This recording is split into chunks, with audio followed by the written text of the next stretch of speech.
to trigger some spiritual awakening in everyone. We are continuing today what I started last week on Wednesday morning, which I had to record because this is my first live. And we are going to discuss further Sandra's questions. So what is real? What is reality? She said it's very difficult to become aware of the energies through our five senses.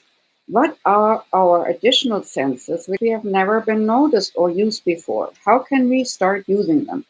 Well, one of the senses, of course, is extrasensory perception through auric fields, which functions like an additional antenna. We most likely, or most of us, might not be able to see it with our physical eyes. However, with a little training and tuning in, one can actually see auras or the electromagnetic field around the person. And for that, we use extrasensory perception, which starts, we talked about this a little bit in the last show, here on the third eye center with the glands, pineal gland, pituitary gland, and so on, which also the Egyptians refer to the Eye of Horus. How can we activate those? That's a good question. We can activate it through meditation and certain practices.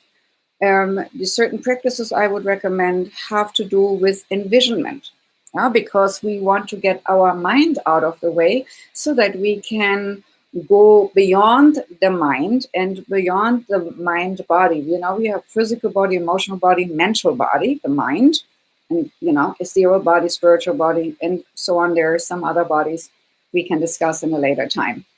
But the true connection to who you really are and to your higher self, so to speak, happens through the soul spark, which sits in the third eye center. And that's the little spark which scientists have seen leave the body when we are dying. And then our physical body gets instantly a few milligrams lighter or a few grams lighter. You can do some research on that. There are certain articles written about it. What happens physiology-wise when the body dies? What happens with the spirit? And they have done weighing measurements, and it was always the same grams which were leaving instantly at death. So that's one thing. And the envisionment to connect with the third eye center with this golden soul spark here, which also can be seen in aura photography when a person has the third eye wide awakened. Maybe I dig some old aura pictures up one time and show you guys.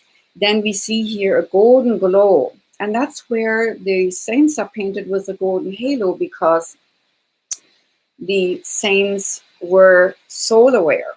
And what does that mean, being soul aware? Being soul aware means that you're operating from a higher perspective, from a higher self, not so much from duality that this is good, this is bad, from a more saintly view of non-judgmentalism. How do we can obtain that?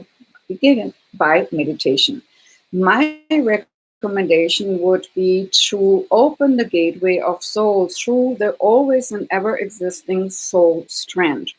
And how I do the soul strand meditation or the golden light meditation is very, very simple. The first thing is to envision the golden sun over your head. That's for your higher self, symbolically speaking. Or you can also envision it coming from the central sun, because ultimately that's where we all came from. Then one ray of the golden sun floats into the top of your head, the crown chakra, into every single cell of your brain, eyes, nose, mouth, throat and neck, shoulders, arms, hands, fingertips, along the spine and muscle structure, into the heart and chest opening both wide, into the solar plexus to make it more radiant, into the whole digestive system, hips, legs, knees, calves, feet, and through the feet into the ground like roots. You can then let it all go with all the stress we have storing a day, or all the mental worries and fears. Let it all go for Mother Earth to recycle.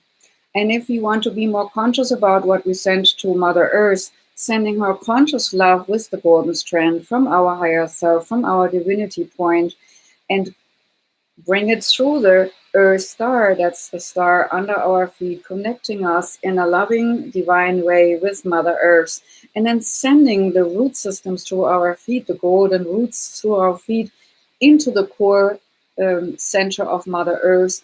There are a lot of crystals in the Earth's core, and we can connect with them and hold them with our visionary golden strand roots. And then as we are anchoring ourselves to be also supported by Mother Earth, we can bring her love back up through us with the golden light. And then we can let it flow through our heart center into our aura, your electromagnetic field, and fill all holes which might have been created by the dramas of our life. After that, we can bring it further up again, and like a fountain, also to become stronger and create a, protective shielding around us. Another way to create a protective shielding around us is to bring this gold, which we have now filled up in our aura, and then condense it to a golden ring of fire that other low vibrations cannot harm us anymore. And then we can send our things back to who we really are and consciously now protect it, connect, and have our channel here wide open. The next, we can invite our true presence in, and the true presence of our angelic beingness from the higher we are. And that's where we are going to train the extrasensory perceptions. By going from the three-dimensional perception of the five physical senses to the extrasensory perceptions of the ethereal senses, which we acquire along the line, the higher up we go with our understanding. And as I said the last time in our last interview with Sandy Troop, it is important not to judge anything. And that's, I think, a pretty hard part. By the way, my name is Claudia Granger. I'm going to be your host today for this EarthStar Talk show, and I hope you will enjoy it and get something from it. So, energies coming from the heart is powerful. How can we better use this power during our daily lives and during our ascension? Very good question. And I want to give you an example of my own life, which happened fairly recently, this example. So I didn't want to be in the limelight. I didn't want to be famous. I didn't want to be in any kind of shows, even though I have been featured on some haunting shows with, putting demons out of houses and out of people's bodies. But I didn't really want to be too on the forefront and too much known. Why? Because I always had the feeling it would have dire consequences. I didn't look into it first why that would be, but then it came to me in a session I had with a past life regressionist, a dear friend of mine and client, who got me right to the point where all the drama happened. And I saw people tortured in front of my eyes and beheaded and killed in Colosseum in Rome. And me hanging out to dry there, all under the Colosseum in the dungeon, so to speak, right next to the gladiator booths. And that was really shocking. So that life, as all lives are not past, but I perceive them as parallel as we are multidimensional being, was wafting still into this one. It was bleeding, so to speak, the experience of that life into this one. And I didn't want to take the responsibility that anything would happen to my fellow beings or maybe possible followers. So I didn't want to do any of this, what I'm doing now. And then after the shocking revelation, I decided to dig a little bit deeper in how to get rid of this feeling. So I put myself into the channeling mode, like I described to you right now, and asked the best and highest source of my guiding one team and my higher self to give me answers. And to my surprise, somebody came right away and said, I'm Marcus Aurelius. I'm the one who caused you the pain. I'm still getting chills when I think about it.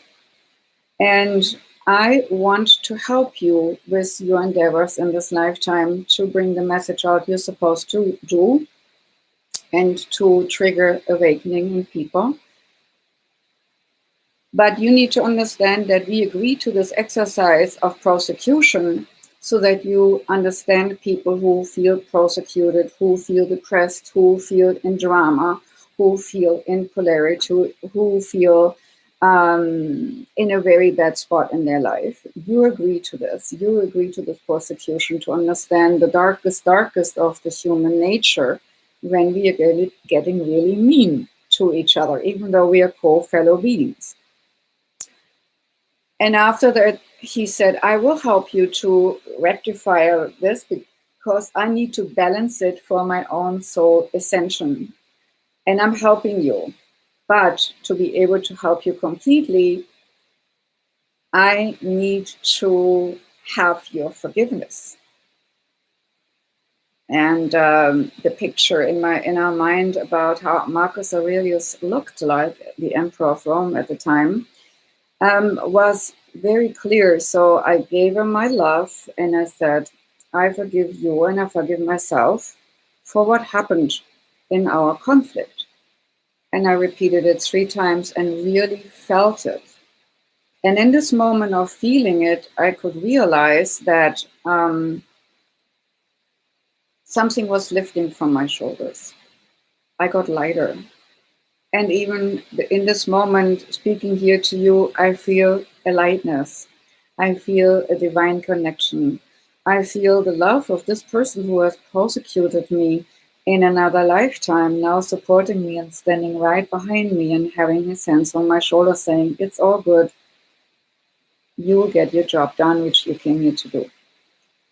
So that was an example of forgiveness. And later I looked up Marcus Aurelius, and he was a great philosopher, of course, Emperor of Rome.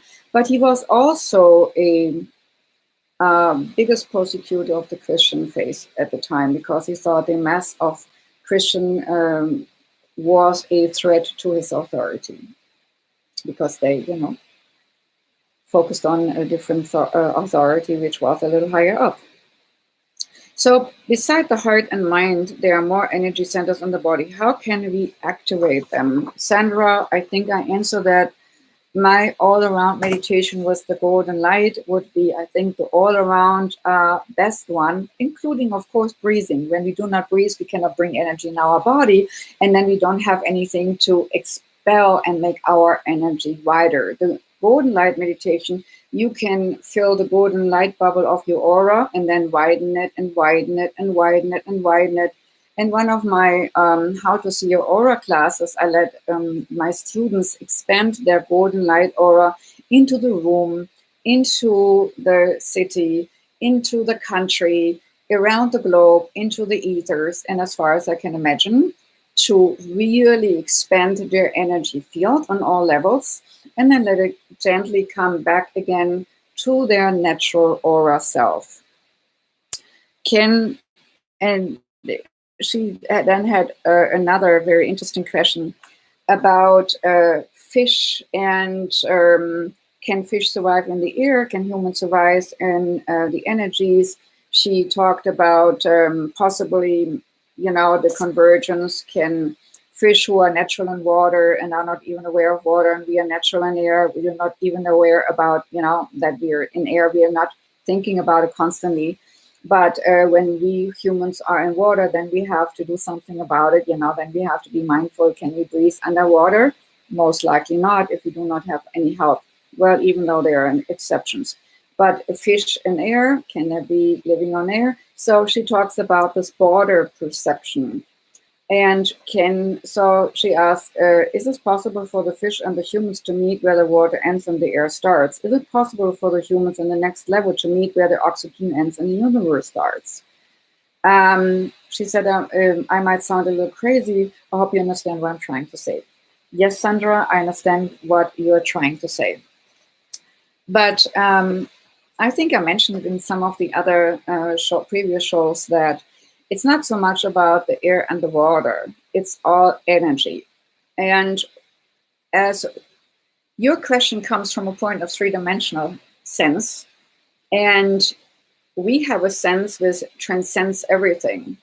And that's the extrasensory perception of energy per se, when we identify ourselves as this energy being and we go into 4 dimension with our perception, and we are in that perception long enough, we transcend our body, we get lighter and lighter and lighter.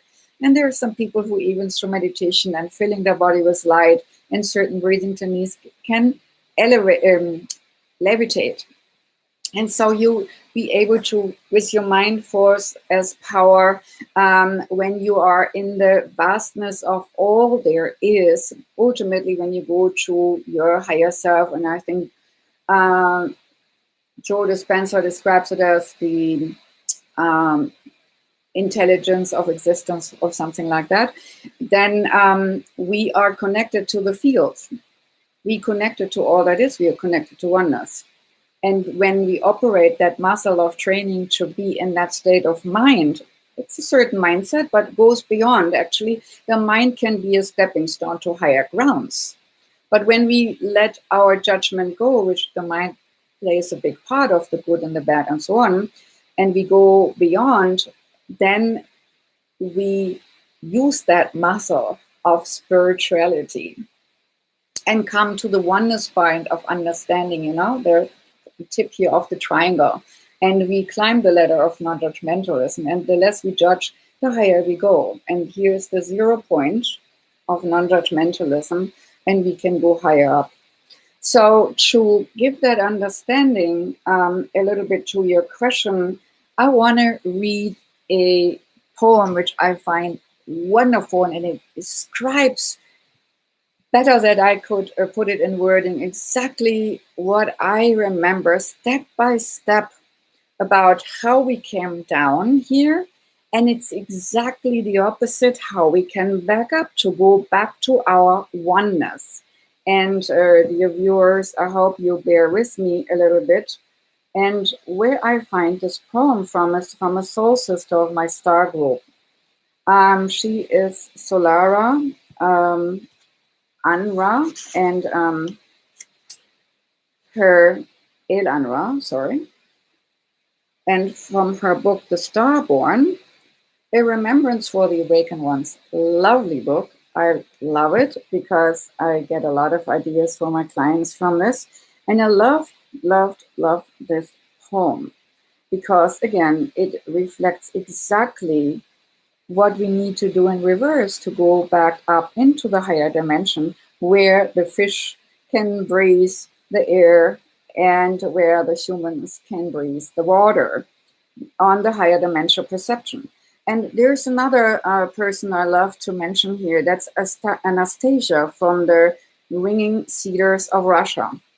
She describes our perception we can use to look at other dimensions or remote viewing. We can use our ether body or our second body or our spirit body and do like remote viewing through that. We travel, like we travel at night, we travel with the spirit body and go and see things. When we use this body, we can be seen by others when we visit them. And it happened to me many times that my clients were saying like, you visited me last night and we had a discussion about so-and-so. Or you visited me last night and you gave me a healing. I do that at night. Yes, I work a lot at night. So they could see me because I did that work in my ether body, in my spirit body, so to speak. And even when you do remote viewing in that body, let's say I want to check out how the streets of New York look right now, and I bring myself into a relaxed state, close my eyes, and go out of my body consciously and always connected with the gold or silver cord, and then going over there to the coordinates I gave myself. And I can see the people there and what's happening there. And they, if they are clairvoyant, using their extrasensory perception, they can see me. when they use it. Yeah, they might see me like as a ghost or a shadow or some kind of figurine or flicker out of the corner of their eye, something like that. But if I use what Anastasia used, the light beam or the spiritual flashlight, then you do not need to use the body, which could be hijacked by some forces. We go into that in another time. And we use this light beam to check out and travel along that light beam of soul, going higher up and check from there, how is it now in the fourth dimension on Mars, fifth dimension on Mars, sixth dimension on Mars. We can go and ascend through the dimension. It's like an elevator effect. You are in 3 dimension. Fourth dimension is oneness. It's where oneness starts and then goes higher up. And the less polarity you will experience. We are on the lowest polarity level, I think, exists. And so you can check, give yourself coordinates to see things. She describes this wonderfully in her books, The Ringing Cedars of Russia. Actually, she gave instructions to Vladimir Megre and helped him to write his books. Vladimir Megre, The Ringing Cedars of Russia is, I think, the first book, and then there is a whole series. Really interesting and also valid for the upcoming times, because we need to find a good connection back to Mother Earth if we want to survive the next, some years. So here now to the poem. And this gives me chills again, because this is why I want to do the show and answer your questions. This is why I want to do the show, to give you an opportunity to tell me your difficulties in your spiritual development, and maybe I can download an answer for you in that regard. So before us stands an open doorway. It is now time to step through. This is the process wherein we merge to the vibrantly alive, true one, anchored in oneness, serving for the awakened on planet Earth. In the beginning, there was but one star, the star that we are. Together as one, we shimmered and rotated in the vast empty heavens. Each spark, each glowing ray was the magnificence of our emerged essence. Our star was one being, complete, containing everything. Then critical mass. Our star imploded, then exploded, sending starry fragments of itself shooting across the endless, empty universe, up, down, under, and through. Cascading fragments cast outward upon the heaven currents, star rays churning with debris of stars, fragments, split apart, becoming smaller, smaller, smaller. Spreading throughout the sky, smaller, smaller, smaller, and ever further apart. We held together as best we could, focusing on the one star that we had been, that we truly are. Smaller, smaller, smaller fragments went apart. In mandalic display, like fireworks illuminating the sky in their brief instant of glory, becoming further apart, separate, remote, isolated, alone. Finally, we became individual units of consciousness, thus the angels were born.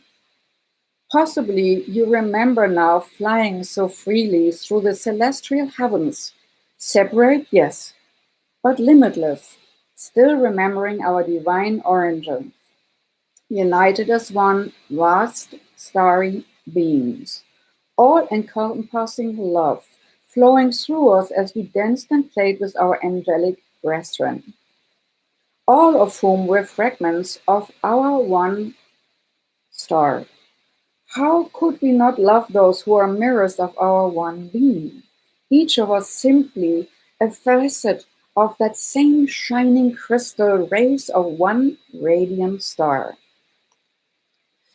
As the games were played and those golden rays combined our essence into vast heavenly beings, filling the silent skies with waves of song, dancing joyously in shimmering starlight.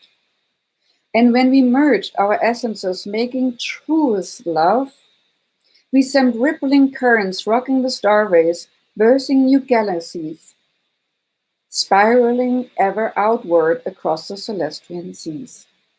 Our transparent bodies of light sparkled with radiant tints, as though brushed with stardust.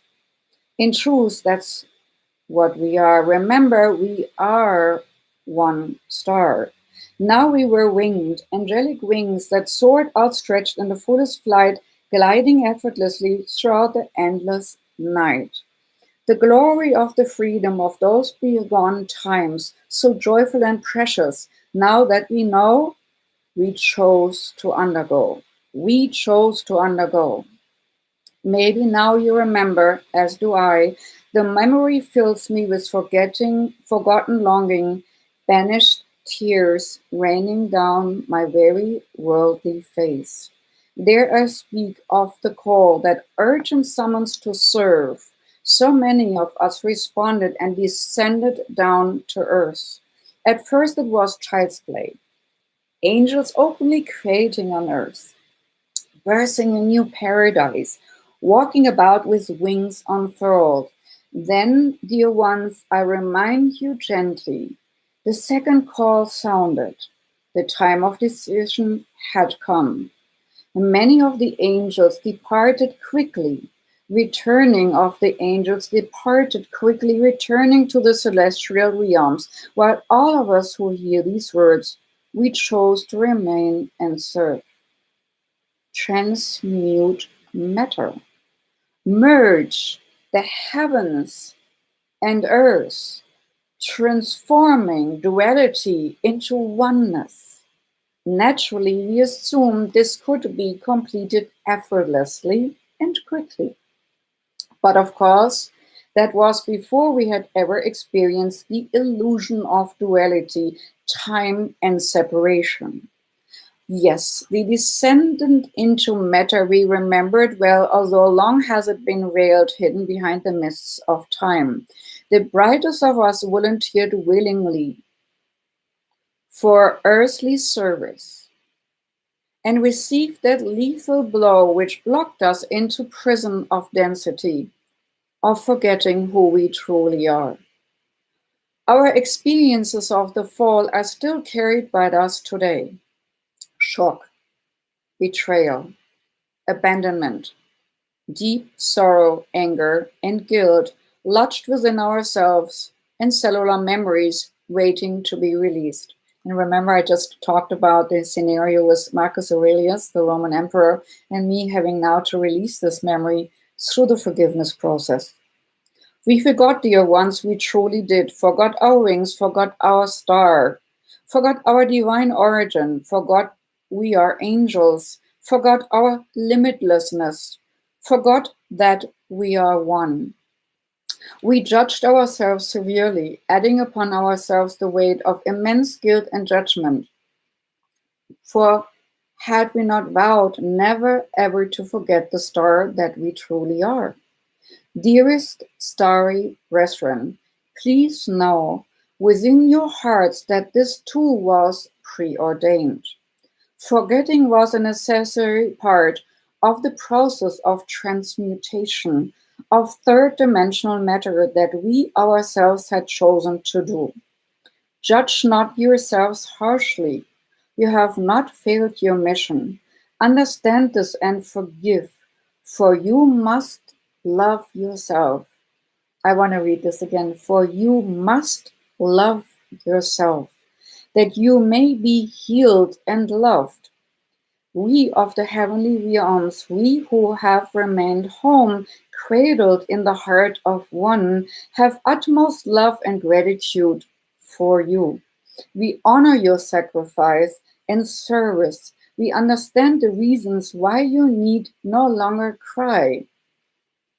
During that timeless instant that endured forever, heralding the onset of separation, you as angels emitted a stream of golden light, holographic projection of yourself, downward, earthward, a golden beam of starlight stretching all the way into matter.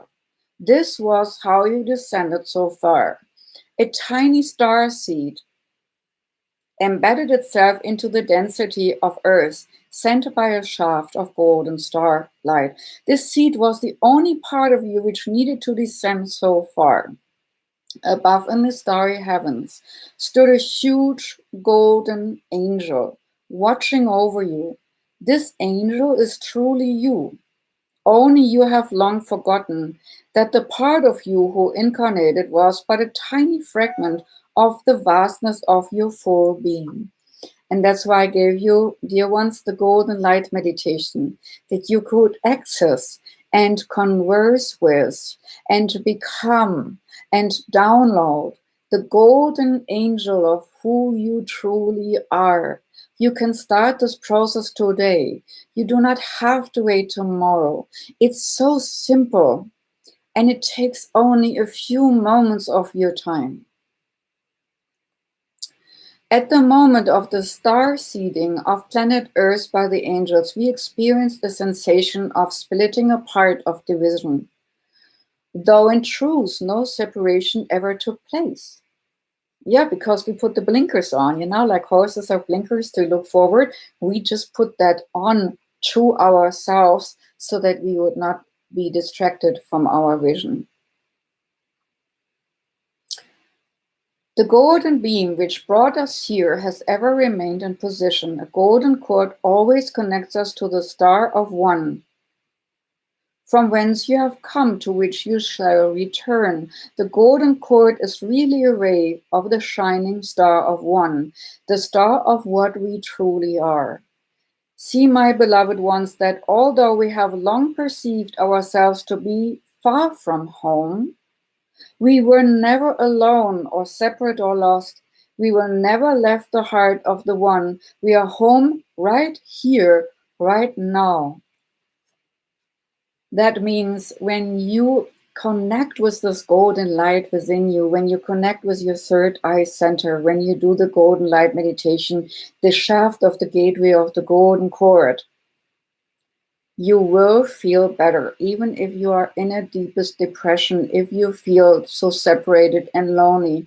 I had recently a lot of people who felt so isolated from anything through the COVID disaster, isolated from, and shutdowns are already happening again. And this isolated feeling definitely supports this perception of depression.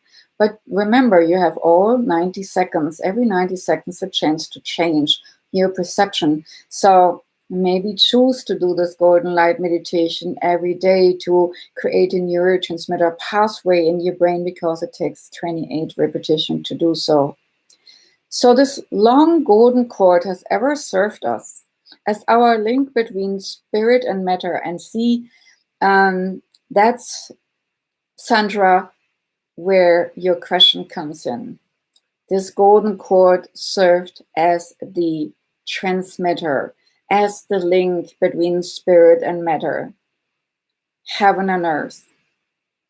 Throughout our endless lifetimes, the golden cord has remained intact, always connected the earthly you to your fully empowered angelic self. Although you have often perceived your golden solar angel as outside of you, separate from you, as a guardian angel perhaps, this celestial guardian has guided you, ever protected and inspired you, enfolded you in all-encompassing love, understand you deeper than you have understood yourself, and judged you not. So I want to add on here, please invite this loving essence of your true self into your life today. Make a conscious effort to say, please, The angel of light, who I am, merge with me more today. Come into my life more today. Let me feel you more today. Now the call has sounded once again, inspiring us to rise and reawaken, to shake off all the shards of slumber and remember what we once knew. The angels, those shining golden ones who have watched over us so patiently since the birth of time. In dawn's creation, call out to us so to anchor them deep inside. In order to make the transition from duality to oneness, climbing up the golden stairways, retracing our footprints back home, we must expand beyond duality. We must balance and unite the opposites, melding all polarities back into one. Never ever before throughout the shifting sense of history have angels been free to incarnate on earths and earthly frequencies, anchoring themselves into the core of the matter. We have hereby entered the ancestral path homeward. So practically it is to understand that every single person in your life has meaning and is a mirror. So all the challenges, dear ones, you face right now are partially chosen by you freely for the experience of it and not to be judged. But to remember that this other soul is in essence that exact thing what you are, eternal soul, eternal being. And as I gave you the example with Marcus Aurelius and my horrific time there in the Roman lifetime, which wafted and bled into this existence and gave me a hard time, the only way to let it go is forgiveness and acceptance. I accept this. It had been part of my experience, but now I can let this go. I maybe came from a poor background with my parents and had to work hard to be who I am. But I don't begrudge my parents who bore me that experience. Now I can let it go. So the letting go is the most profound moment of freedom when we give ourselves permission to let duality go, to not any longer hold on to the pain and suffering where we say, I am in pain of this experience. I am in pain of that experience. I am in pain because of you or this circumstance or that circumstance. I know, dear ones, it is easier said than done. And I tell you that this not wanting to be seen and not wanting to be out in the open was carried within me for a long time. Yes, I did some TV shows, yes, but it was not as how often you're going to see me and put myself out there. It was a huge difficulty for me to overcome to do this. And now it's actually joy. So we can transmute and transform our low life, our 3D life, our painfulness in the body and mind and spirit anchored through different experience through the centuries of incarnation. And we can go beyond into the oneness again. This is your call to action now. Try today to do one tiny part of forgiveness and ask yourself again, in the bigger scheme of things, if something happened to you today, if somebody cut in front of you with a parking spot and you get upset and say, well, this was mine. or something else. And instead of getting so upset about it, I recently had identity theft and I got really upset about it. And when my higher self kicked in and said, you know what? Whoever did this will get theirs. You are not responsible to call into action their retribution, that they get punished, even though I did police reports and whatnot, but that it didn't spiral out of control. So give yourself permission to let these incidents go and start with the small ones and then go to the bigger ones. Maybe family history, maybe whatever it is. One of the biggest things I think is about physical pains, when we have physical pain. And therefore, to make even that load lighter, I want to give you this exercise about how to instantly feel better. My guiding ones who gave this to me named this the Huna method, an ancient Hawaiian method.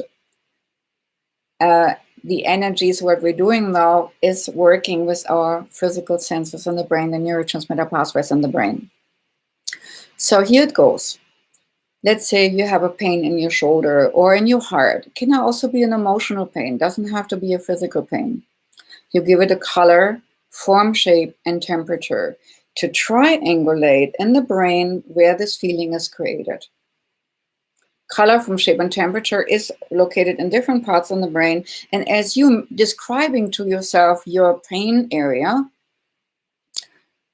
and describe it with color, form, shape, and temperature, you're triangulating it. And in the middle is exactly that spot, neurotransmitter firing, which sponsors this physical reaction, this emotional reaction in your body.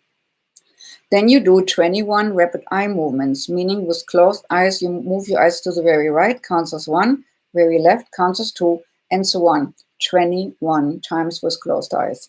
Then you breathe it from wherever it sits into the center of your heart, into a needle point in your heart with the essence of, I acknowledge you, you needed to be there. Remember, part of our experience, which we signed up for. And then, I do not need you anymore. We're sending it away. We're breathing it out. We are releasing it energetically. And that we do 8 times. Full force, deep breathing.